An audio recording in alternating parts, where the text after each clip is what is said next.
I've got some comments and tips for you as you watch this DVD. Indirectly, you could learn a lot about theory and technique from this DVD, but more important than that is that you'll expand your vocabulary of phrases in a major way right from the beginning. To develop the ability to come up with and play interesting phrases at any time is the goal of any musician. An important thing to remember is with each one of the examples here, once you can play it, then it's time for you to take the new fingering that you just learned from it and mix it into your own playing. Make variations on it.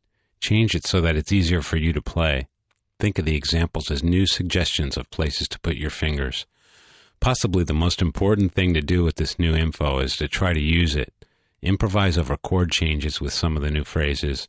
Put them into your solos and songs. Some of the examples here will be easier for your fingers than others, but don't worry about that.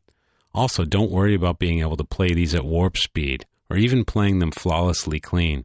That is not the point of this DVD. The point is to expand your phrases. Playing them faster is easy. Just sit in front of a metronome for endless hours and slowly speed up every day. That's all you have to do. And you can pretty much do that anytime. So stick to the examples that come easiest, and the more you continue, you'll find that your ears hear more interesting phrases and your fingers will fall into more interesting shapes naturally. Many of you will want to know what keys, scales, and modes these phrases are in.